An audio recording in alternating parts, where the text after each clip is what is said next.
ওয়াইটি স্টুডিওতে একটা নতুন সমস্যা চলে আসছে। এই মুহূর্তে যদি আপনারা ওয়াইটি স্টুডিও অ্যাপ্লিকেশনটির মধ্যে ঢোকার পর এখান থেকে নোটিফিকেশন আইকনে ক্লিক করেন, তাহলে দেখতে পারবেন এখানে নতুন একটা নোটিফিকেশন চলে আসছে, যেখানে লেখা আছে নন ইস্যু, মানে একটা জানা সমস্যা, তারপর একটা তারিখ দেওয়া আছে, তারপর এখানে লেখা আছে স্ট্রাইক নোটিফিকেশন। সো এইখানে যেহেতু লেখাই আছে স্ট্রাইক নোটিফিকেশন, মানে স্ট্রাইকের উপরে একটা নোটিফিকেশন।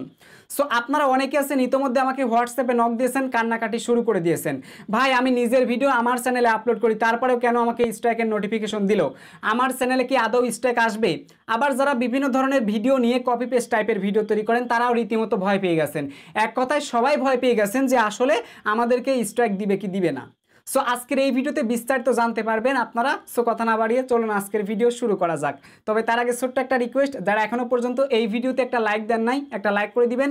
চ্যানেলে নতুন হয়ে থাকলে চ্যানেলটা সাবস্ক্রাইব করে আমাদের পাশে থাকবেন। বলছিলাম ওয়াইটি স্টুডিওতে নতুন যে সমস্যাটা আসছে তা হলো নন ইস্যু, জানা একটা সমস্যা, স্ট্রাইকের উপর একটা নোটিফিকেশন আসছে।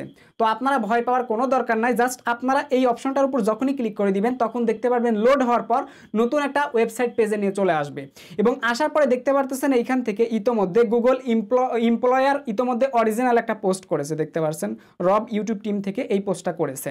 সো এখানে বলা আছে নন ইস্যু মানে হচ্ছে জানা সমস্যা, স্ট্রাইক নোটিফিকেশন, স্ট্রাইকের উপর একটা নোটিফিকেশন। তো কি নোটিফিকেশন দেখুন, লেখা আছে হাই এভরিওয়ান, ঠিক আছে, আমাদের প্রত্যেকেই বলছে। সো এরপর এখানে কিছু টেক্সট দিয়েছে। সো এইগুলো আসলে পড়তে গেলে একটু সময় নষ্ট হবে, আমি চাইবো কম সময়ের মধ্যে বাংলায় বুঝিয়ে দেওয়ার জন্য। সো কি কি আছে একটু পড়বো আসুন। প্রথমে লেখা আছে কিছু ক্রিয়েটর যখন তাদের চ্যানেল কমিউনিটি নির্দেশিকা স্ট্রাইক পায়, তখন আমরা প্রধান অ্যাপে বিজ্ঞপ্তি না পাওয়ার রিপোর্ট দেখেছি। অর্থাৎ আপনারা অনেকে আছেন ইতোমধ্যে ইউটিউবে ভিডিও আপলোড করার পর সেই ভিডিওতে ইউটিউবের কমিউনিটি নীতিমালা ভঙ্গ করার কারণে আমাদের ভিডিওতে স্ট্রাইক দেয়, কমিউনিটি গাইডলাইন স্ট্রাইক দেওয়া হয়, ঠিক আছে, প্রথমে ওয়ার্নিং তারপরে কমিউনিটি গাইডলাইন স্ট্রাইক দেওয়া হয়। সো এই স্ট্রাইক তো দেয়, মাগার আমরা অনেকেই নোটিফিকেশন পাই না। ইমেল আমরা পাই, বাট আমরা অনেকেই ওয়াইটি স্টুডিওর মধ্যে নোটিফিকেশন আমরা পাই না। সো এখন থেকে তারা একটা কাজ করবে, নোটিফিকেশনটা যেন সবাই পায়, এটাই বলছে এখানে, ঠিক আছে। না পাওয়ার রিপোর্ট দেখেছে যে আমরা নোটিফিকেশন পাই না, ঠিক আছে, আমরা স্ট্রাইক পাই কিন্তু আমরা নোটিফিকেশন পাই না। সো এইরকম রিপোর্ট ইতিমধ্যে আমরা যারা পেয়েছি তারা আমরা রিপোর্ট ইতিমধ্যে করেছি, এই রিপোর্টটা তারা পেয়েছে অলরেডি, ঠিক আছে, তারা স্বীকার করেছে। তারপরে দেখুন কি লেখা আছে, ক্রিয়েটররা যাতে এই গুরুত্বপূর্ণ বিজ্ঞপ্তিটি মিস না করেন তা নিশ্চিত করার জন্য আমরা একটি সংশোধন করছি, যার ফলে প্রভাবিত ক্রিয়েটররা পরের বার স্টুডিওতে লগ ইন করার সময় স্ট্রাইক বিজ্ঞপ্তি পাবেন। ওকে, তাই আপনি যদি একজন স্রষ্টা হন এবং আপনি এই বিজ্ঞপ্তিগুলির মধ্যে একটি পান, তবে এটি মনে রাখা গুরুত্বপূর্ণ যে এটি আগের স্ট্রাইক থেকে হতে পারে। ইউটিউব টিম, সো এখন আসলে বিষয়টা বুঝে গেছেন। তো দেখেন আমাদের অনেকের ভিডিওতে স্ট্রাইক চলে আসে, ইউটিউবের কমিউনিটি নির্দেশিকা লঙ্ঘন করাই, কিন্তু আমরা সেগুলোর নোটিফিকেশন পাই না। ইউটিউব স্টুডিওতে আমরা নোটিফিকেশন কিন্তু পাই না। সো এখন থেকে তারা কি করবে, এই নোটিফিকেশনগুলো আমাদের কাছে পৌঁছায় দিবে। কথা ক্লিয়ার, বুঝতে পারছেন? এবার শোনেন, ইতোমধ্যে যারা স্ট্রাইক অলরেডি পেয়েছেন, আপনাদের চ্যানেলে স্ট্রাইক যাদের চলে আসছে, তারা যখনই নতুন করে আবার ওয়াইটি স্টুডিও লগ ইন করবেন, আপনার পিসি দিয়ে যদি লগ ইন করেন সাথে সাথে দেখতে পারবেন নোটিফিকেশন দিয়ে দিয়েছে। এখানেই শেষ না, মোবাইল যে ওয়াইটি স্টুডিও অ্যাপসটা আছে এইটাতে দিবে কিনা এখনও ক্লিয়ার করে বলে নাই, যদি বলতো তাহলে ওখানে ওয়াইটি স্টুডিও অ্যাপ লেখা থাকতো। যেহেতু লেখা নাই তারপরে তারা চাইলে দিতেও পারে, ঠিক আছে, তারপরে তারা চাইলে দিতেও পারে। সো এটা আপনারা চেক করে নেবেন, যদি দেয় তো বুঝে নেবেন, যদি দেয় কম্পিউটারে মানে ডেস্কটপ ভার্সনে ক্রিয়েটর বেটা studio.youtube.com, ঠিক আছে, সরাসরি গুগল ক্রোম ব্রাউজার থেকে ভিজিট করলে আপনারা যাদের স্ট্রাইক অলরেডি আছে কমিউনিটি নির্দেশিকা লঙ্ঘন করায়, সো তারা দেখতে পারবেন নোটিফিকেশন চলে আসছে। আশা করি এই জিনিসটা আপনারা বুঝতে পারছেন।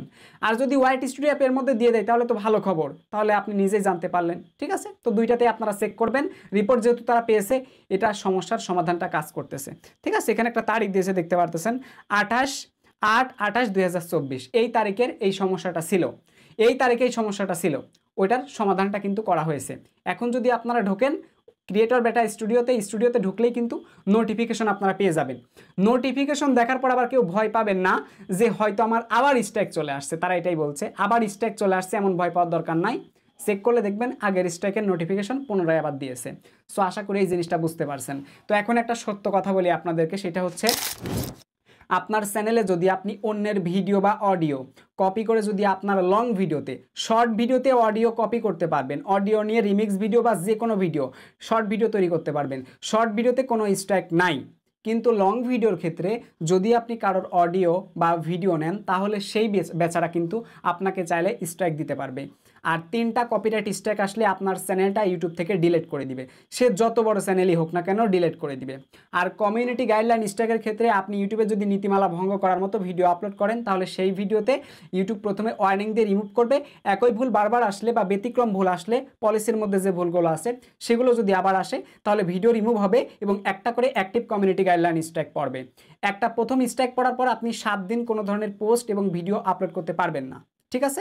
এরপরে যদি আবার স্ট্রাইক চলে আসে তার মধ্যেই, এই 7 দিনের মধ্যেই, সো তাহলে কিন্তু মানে 90 দিনের মধ্যে আর কি, একটা স্ট্রাইক অলরেডি পড়েছে, এই 90 দিনের মধ্যে যদি দ্বিতীয় আরেকটা গাইডলাইন স্ট্রাইক আসে তাহলে 14 দিন কোনো কিছু করা যাবে না, ঠিক আছে। 14 দিন কিন্তু কোনো কিছু করা যাবে না, 2 সপ্তাহ পোস্ট ভিডিও আপলোড কিচ্ছু করা যাবে না। আর 3টা আসলে ইউটিউব থেকে চ্যানেল ডিলিট। কপিরাইট স্ট্রাইকে যদি চ্যানেল ডিলিট হয় তাহলে যে কপিরাইট স্ট্রাইক দিয়েছে তার সাথে যোগাযোগ করে স্ট্রাইক তুলে নিলে চ্যানেল ফেরত আসে। কমিউনিটি গাইডলাইন স্ট্রাইক দিয়ে যদি আপনার চ্যানেলটা সাসপেন্ড করে দেয় তাহলে আপনি যতই অ্যাপিল করেন ভাই কোনোদিনও আর এই চ্যানেল ফেরত আসবে না। সো আশা করি বুঝতে পারছেন চ্যানেল সাসপেন্ড হওয়ার পর কতটা যে কষ্ট লাগে ভাই, ওইটা আমি হারে হারে টের পাচ্ছি। আমি আজকেও ইউটিউবের সাথে কথা বলতেছি, সো ওরা আমাকে আবার ভেরিফাই করতেছে, সবাই আমাকে সাহায্য করার জন্য উপরে পড়ে লেগেছে কিন্তু কেউ পারতেছে না। সো দেখা যাক, আমি তো আছি তাদের জন্য, আমি চেষ্টা করব আমার চ্যানেলগুলো ফিরিয়ে আনার জন্য। সো আপনারা কেউ এই ধরনের ভুল কাজগুলো করবেন না। তো আশা করি এই উত্তরটা পেয়ে গেছেন, এখন আর চিন্তা কিচ্ছু করা লাগবে না। যারা স্ট্রাইক পেয়েছে তারা নোটিফিকেশন পাবে, ঠিক আছে, যাদের নোটিফিকেশন মিস্টেক হয়েছে তারাও পাবে। আশা করি বুঝতে পারছেন। তো এই ছিল আজকের ভিডিও, দেখা হচ্ছে পরবর্তী ভিডিওতে। ভালো থাকবেন, সুস্থ থাকবেন, টেল দেন, বাই বাই, টেক কেয়ার, আল্লাহ হাফেজ।